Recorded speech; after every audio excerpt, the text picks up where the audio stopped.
Okay, niya nausab ang tulumanon nga giuluhan ang kahayag sa pagtuong Katoliko. Uban gihapon ni ining ubos ninyong alagad sa maong tulumanon.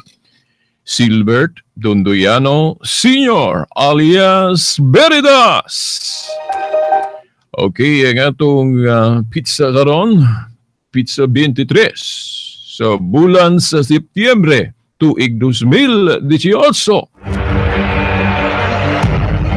Okay, sige po no, ang atong makauban din sa istasyon, no? Si kasamang Danny Luot o gusab si kasamang Tax Ilumba. Sige po na kumuingon kanatong tanan. Maayong adlaw sa Ginoo. Kinaot kining laing adlaw sa Ginoo. Ato gyud ning igahin sa Ginoo. Himuon gyud nato ning espesyal nga adlaw alang kaniya. Kay timan ang iyang gipangayo kanato diha sa usa ka semana usa ra gyud ka adlaw. Ang atong adlaw sa pagsimba nga niadto gitawag ni siya og Sabat o adlaw ng igpapahulay. Sa atong panahon karon adlaw ng igpapahulay man gyapon. Pero sumala sa atong mga amahan sa pagtuo kung mga early fathers, kining adlaw ng igpapahulay gibag-o ang ngalan ani. Kanaan naman tas bag-ong kasabutan. So bag-o na po ang ngalan. Pero mao ra gihapon day of worship. Kini mao na ni atong giuso, atong ibalik gitong karaan ba. Sila pa dating daan. Okay. Pero dating daan nga nagsubay gayud no sa kasaysayan sa atong pagtuo. Kay sa atong pagduki-duki sa kasaysayan, kanang gilitok ni San Juan sa pinadayag 1:10 o adlaw sa Ginoo o Lord's Day, mauna ang katumanan sa Sabat. Fulfillment of the Sabbath, no? Kung mubasa mo og katekismong Katoliko, no? Na mabasa sa 2166. Oh no, I'm sorry, no, not 2166, but 2174 o 2175. Gibutangan manig numero parang sayon tultulo na to ba. Ang press anang Biblia, wa man ni numero gyud sa pagsulat sa mga magsusulat, mga apostol, mga propeta. Kining pagsulat nila wala nila butangig numero. No, sumala sa kasaysayan, mga Katoliko may gabutangan ig numero. Di ba? So ang tibuok kalibutan, tanang mga tinuhuan gagamit sa Biblia, utang ni nato sa Katoliko kining pagbutang og numero, di ba? Bisan pag-asa bali-baliho nato pagduki-duki sa kasaysayan kung kinsay gabutang og numero aning Biblia kay panahon sa mga apostol manibutangin nila numero. O di ba? So gani makaingon ko nga kung wala pa'y authority ang Katoliko, ang mga obispong Katoliko sa pagpuno-puno, pagdugang-dugang aning unsay angay dugangan, o nga naman nga gidawat sa ubang mga tinuhuan karon, nga kusog ra ba mga taki sa Katoliko, nga nung gidawat man ninyo ng Biblia nga gipunan sa Katolikog numero, di ba? Ibutangan pag table of contents nga pagsulat sa mga magsusulat ni Aldoa manibutangig table of contents, di ba? So dili tinuod nang giingon nila nga dautan yun ang pagdugang-dugang kay kung dautan ang pagdugang-dugang ining atong kasulatan o yang anong gagamit man lagi sila Biblia nga gipangdugangan sa Katoliko og kana lang title pa lang cover nga gibutang ang Biblia, ang mga apostol sa unawa manila ni butang di ba? Tingali mo ingon ang naminaw ron nga nagbasa sa Biblia sa ato pabiritas ni angkon gyud mo nga inyong gidugangan ang nas Biblia. Well, di man daw tanang pagdugang kung kinidili kung walang masupak sa gitudlo. So mga pagtulunan, no? Para sa nang pagpalawom ba sa explanation. Di man na dautan, no? Kanagong gipasabot sa Biblia nga ayaw ninyo dugangi ni kuhae atong tan-awon diha og unsay gipasabot nga dili dugangan. Wala na magpasabot nga sa tanang higayon o sa tanang punto dili gyud madugangan, no? Pananglit ang atong gobyerno siging ga revise og balaod, di ba? Siging gadugang og balaod nganong pwede man lagi na, di ba? Unsa ba? Kanang atong mga pag-ampo. Siging gadugang na atong pag-ampo kay alang-alang labi naman ang mga dili katoliko, siging gadugang na ilang pag-ampo. Ngano man? Kay dili man na sila mahilig og memorize prayer. Kay para nila ilamang sawayon ng katoliko nga memorize ang prayer. Di ba? Kay balik-balik ko no memorize. Sa ato pa ilang pag-ampo dili memorize. Kay dili man memorize sa ato pa wala as Biblia. So, taga-adlaw sila mag-ampo lain-lain. So siging gadugang sila pag-ampo nga wala as Biblia. Nya dautan din na kay dugang nas Biblia. Tanawa. Dayon ganang atong kwartas bangko dili din na pwede dugangan nato.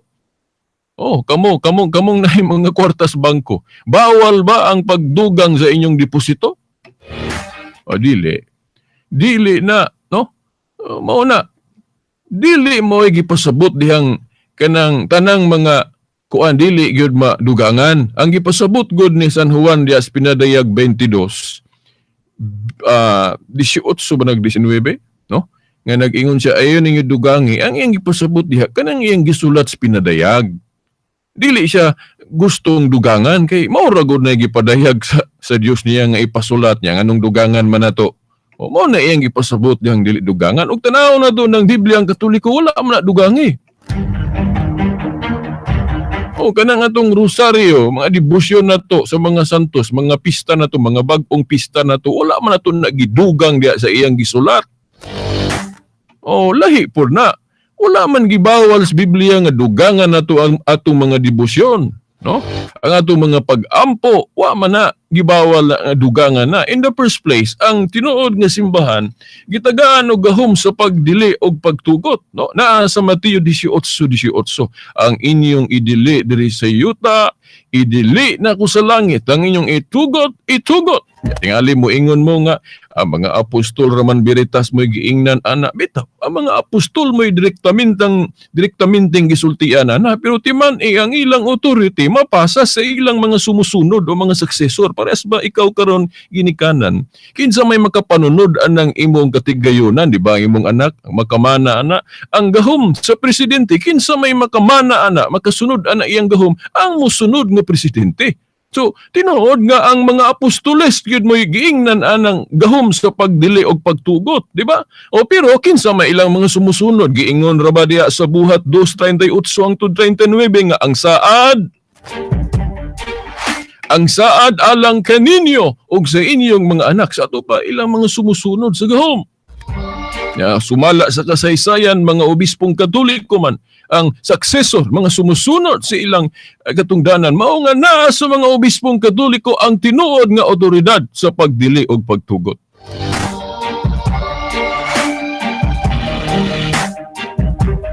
Basahon nila ng Deuteronomio 4:2 nga dili dugangan.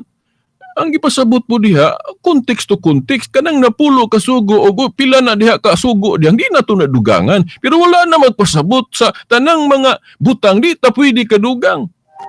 Kay kung dili ta makadugang sa tanang mga butang, na unsaon man ang gahom diha na flower lang din na.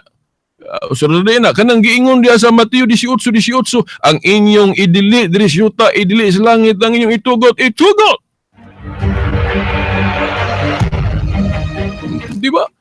Pero kanang dili musugot sa mga invento-inventos Katoliko, abi ninyo mga igsuon, dili raman Katoliko mo inbinto-inbinto og mga bag-ong butang. Bisan mga dili Katoliko, daghan pong inbinto nga sila mo originator, di ba? Nga wala panahon sa mga apostol. Pananglit kanang pasugo magasin sa ato mga igsoong iglesia ni Kristo. Naabagoy pasugo magasin ang mga apostol niya to? Wala, oy. Oh, wala. Walay pasugo magasin ang mga apostol niya to kay wa pay printing press. Nya moingon ta nga bawal na kay dugang na nga inbensyon. Wa man mag-imbento ang mga apostol sa ilang panahon ana. Dugang man ang paghimo og magasin. Kana mga saksi ni Jehova nga daghang kay mga libro. Si Ellen White ang kanang giilang propeta sa ato mga igsuong Sabadista. Di ba naaman ay mga libro si Ellen White, gisugo bagod si Ellen White sa pagsulat. Wala, so sila mismo daghan pug mga imbento pero Katoliko gali mag-imbento mingon bawal kay wala sa Biblia na kamo. So man inyong gibuhat. Unya akong parehason gyud tanan sa una walay paglambo, walay pag-develop na panahon sa mga apostol wala beslay Biblia nga parehas sa atong Biblia ron nga gisipit-sipitan. Ang ilabiyang gigamit nga kasulatan sa una daan kasabutan pa biya. Wa pa sila New Testament kay awahin na sila nagsulat. Unya kinsa may nag-canonize, kinsa may nagdesisyon pila ka basahon ang bag-ong kasabutan, di sa ta magisgot og daan kay di man ta magparehas diha og pila ihap diha. Now, hisgutan lang nato ang bag-ong kasabutan. Pila man ang ihap, di ba 27? Nya kinsa may gabuot nga 27 ra ka libro ang bag-ong kasabutan. Mga apostol ba direktamente? Basahi ko no kutlo ekonomi. Ug unsay tekstos Biblia nga ang mga apostol nag-ingon nga 27 ra ka libro sa bag-ong kasabutan. Kinsang apostol isang gaingon ana? Sumala sa kasaysayan mga konsilyong Katoliko mo'y gadeklara ana, no? Konsilyo, kanang unsa man ang konsilyo, kanang mag-meeting ba, magdesisyon para sa atong gibuhat sa mga apostol, katong nagbangi sa pagtuo, unsa man gyud angay tuhuan sa Kristyanismo, kanang unang konsilyo sa Jerusalem sa buhat 15. Unsa man ilang gihimo di ba? Gadibate na diha. Gadibati sila kay namanggoy mga ubang Hudiyo wa pa kasabot unsa man kinahanglan pag yung tulion ang magpasakop sa New Covenant people of God. Kinahanglan pa baghapong isipong mahugaw ang mga Hentil. O na ilang gihisgutan sa Council of Jerusalem. Yagi pagkanaog ang desisyon nga no, lahi na bag-o ng kasabutan. So kinahanglan usbon kay bag-o naman. O pwede na dili na isipong mahugaw ang mga Hentil. Unsa may ilang gigamit ato dili gani karaang tugon. Okay. Gano man kasi karaang tugon bawal man ang Hentil. Di ba? Ang ilang gigamit ang bag-o ng pagsabot sa balaod, di ba?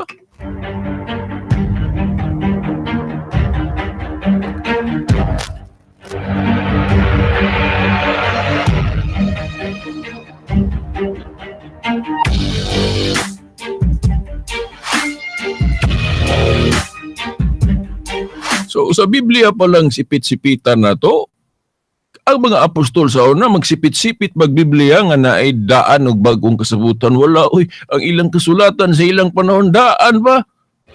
Unya kadang inyong kutloon sa unang Korinto 4:6 nga ayaw mo pagpakapin og mga unahuna sa kapins na sulat nga ig-on man ta nila ana.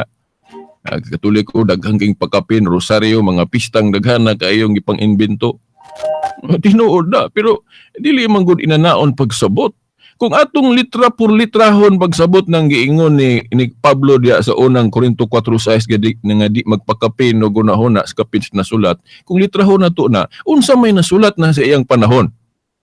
Nasulat na magud tanang sinulat sa mga apostol? Wala kay mga 57 AD na niya gisulat ng unang Korinto. Unya, during that time, unsa may available nga kasulatan, katupang scroll sa daang kasabutan pa.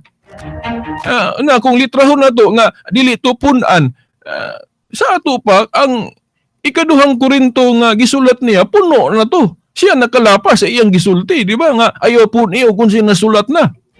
Okay, kadang giingon niya sa unang Korinto 4:6 nga ayaw ninyo dugangi o unsay nasulat na. Unsa may nasulat na niadtong higayuna, niadtong 57 AD. Di ba ang daang kasabutan pa? Kay wala pa may canonized listahan sa mga libro sa bagong kasabutan.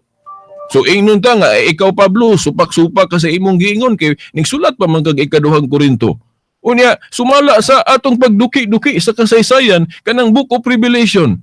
Oh, kanun sa man na nasuwat ni Juan. Now, mga scholar mo ingon, mga probably mga 90, 90 AD to 100. O sa ato pa, awahin na. So, nasayo po dahil si Juan, kinagsulat man siya ni atong 90 AD nga. Nag-ingon naman si Pablo kaha kung litrahon pagsabot sa 1 Corinto 4:6 nga dili magpakapin o unsay nasulat na. So, dili ingon na naon pagsabot. Mangutan na ta sa mga otoridad unsaon na pagsabot. Ang ipasabot gud ni Pablo God, dili naabot pasabot nga tanan yung kamatuoran nga pangitaon yun nato sa Biblia o wala na sa Biblia di na tinuod pagkadagan rabang tinuod nga wala sa Biblia kana ding pagkatukod sa iglesia 33 AD mabasa ba na sa Biblia dili oy ang pagkamartir ni Pablo o Pedro dito sa Roma mabasa ba na sa Biblia dili oy pero puros na tinuod. Di ba? Dili ito ng tinuod nasuwat sa Biblia. Si Juan nag-ingon sa Juan 21:25 dili ito na nasuwat. Maupod sa ikaduhang Tesalonica 2:15 ingon si Pablo, di tanan nasuwat na gibinaba. Binaba na lang.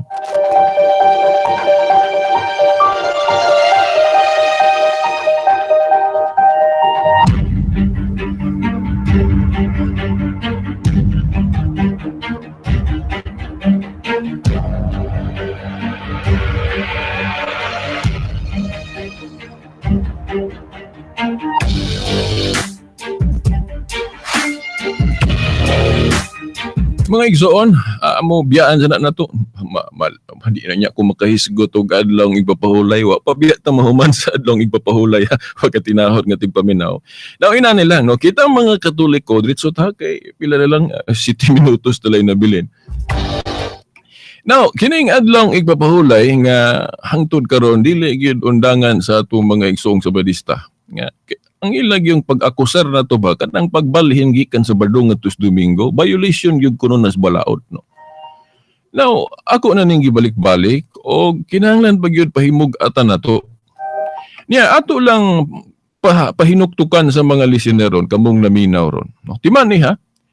Ang atong Ginoong Hesukristo sa iyang panahon giakusahan nga galapas sa adlong igpapahulay, di ba? Kung nagbasa mo Biblia, si Jesus Christ mismo giakusahan, gipasanginlan nga naglapas sa adlong igpapahulay. Kanang sugo sa adlong igpapahulay. Na karon kinsa man po'y gaakusar, gapasangil ron sa kining atong tinuho ang Katoliko nga galapas sa adlong igpapahulay kanang pagbalhin gikan sa 7th day of the week sa unang adlaw sa semana. Kinsa may nagpasangil ana ron nga paglapas na sa sugo, violation of the law na. Oh, kinsa man. Now, panahon ni Kristo kadtong gaakusar niya nga galapas siya sa adlong igpapahulay, di ba? Dominguista bago to? Di ba nga mga Sabadista man po to? Di ba? Gabantay o ikapito kadlaw si mana. O kinsa man karon sa atong panahon karon, kinsa may gaakusar nga galapas ta sa adlong igpapahulay kay gibalhin sa 7th unang adlaw si mana ngadto sa gikan sa 7th day of the week nga Saturday. Kinsa may gaingon nga violation of the law na paglapas na sa sugo. Kinsa may gapasangil, di ba mga Sabbath keeper gyapon? Mga Sabadista gyapon? Now, atong ihagit nila, no, mga igsoon na mga Sabadista, no, wala ta masuko personal ha. Okay, sa pagtulunan lang. Kay kining pagtulunan, kung dili ko na to, pasagdan ko na to ni mga sayop nga pagtulunan, mo man ni makapabahin-bahin na to, ibil ng panagbahin-bahin, di ba? Si Kristo dili gusto ana, Juan 17:11. False teachings divides us mo nang ako suko gyud ko aning panagbahin-bahin kay dili ni may gustos Ginoo, no? Wala ko masuko personal sa mga Badista. Na in fact, pang amigo na ko na sila. Katong sige na tog maatbang sa debate, amigo higala kaming duha. No? Sa pagtulunan ra gyud ta nagkasukanay, no? Kay alang-alang og malipay ta ng pagtulunan nga makapabahin-bahin na to, di ba? Dili na gustos Ginoo. Di mo ni akong hagit ninyo mga hinigugmang igsoon namong Sabadista. Unsang bersikulo sa Biblia nga nanudlo si Kristo og mga apostol nga kanang pagbalhin sa day of worship gikan sa 7th day of the week ngadto sa unang adlaw sa semana, violation of the law na. O unsang bersikulo as Biblia?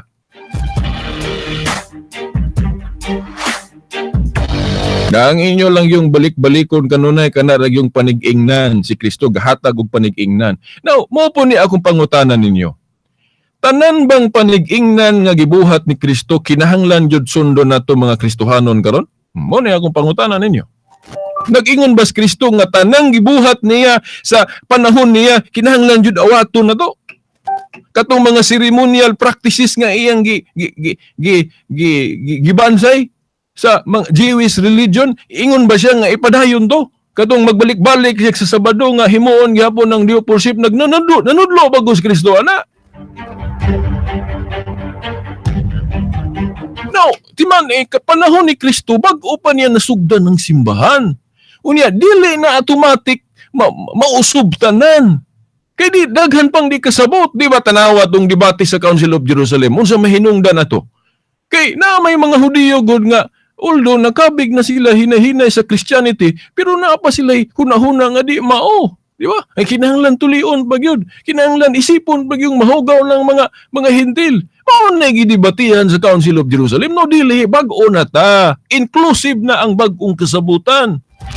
Dili man gud automatic. Kunya, ikaduha pod, sa wa pa mamatay si Kristo, binding pa ang Old Covenant. So kung unsa ilang balansayon, ila pa gyud ang bansayon, di ba? Labi na dili pa sila bright gyud unsa gyud ang bagong kasabutan. Pero wala mo ingon si Kristo nga dili na ibalhin. Kay sa bagong kasabutan, do na gyud mga kabaguhan, di ba mga tinawod nga tigpaminaw.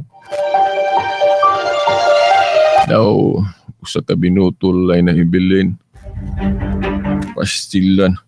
Wa pagali ko kabasa diri og kining giandam nako basa pod ako Salmo 132:8 then history pod no.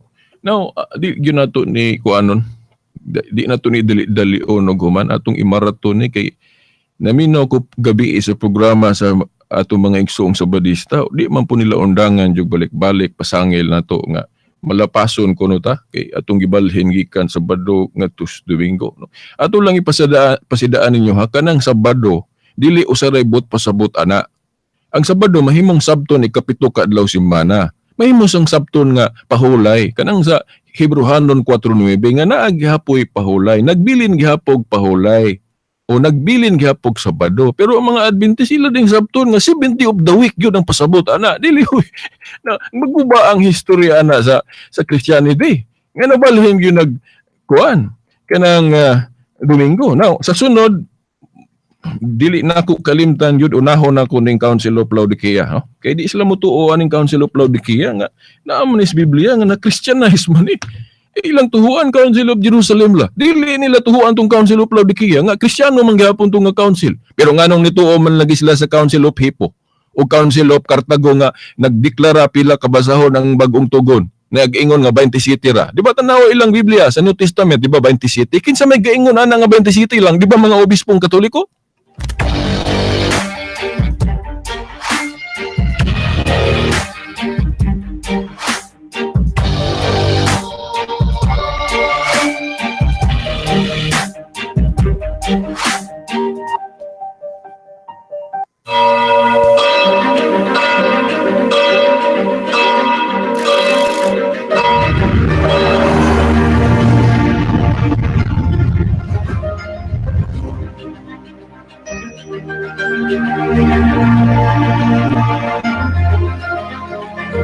Okay, sang litwa naman tay pigong panahon o mga tinahod nga tigpaminaw. Sige apon, kining ubos ninyong alagad no, si Veritas.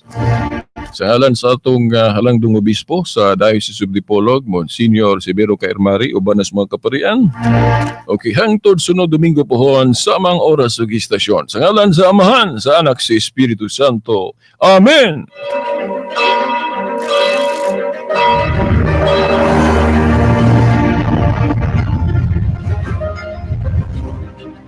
DXVR Tatak RMN.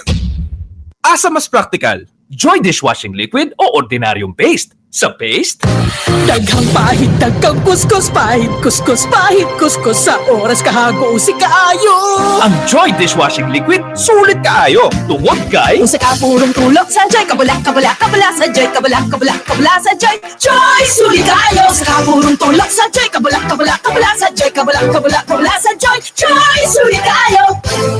Purong patak, isang katutak. Try Joy 4, 19 pesos SRP. Kayang umabot hanggang 1 buwan under regular washing conditions. Ganda ng kapa! Hey, thanks! Anong nasa ilalim niyan? Lahat! Ilalim ng cap dahil sa Under the Cap promo ng Tanduay. Pwede ka manalo ng Toyota Fortuner, Altis, Wigo, and more. Bumili lang ng Tanduay Rum 5 years or Tanduay Light 750ml with specially marked caps. Maglagay ng 3 cap na may letter T sa legal-sized envelope kasama ang iyong name, address, birthday, contact number, at signature at ihulog sa Dropbox. Sali na! See posters and print ads for details. Promo runs from July 16 to October 16, 2018 per DOH FDA CFR permit number 0844 series of 2018.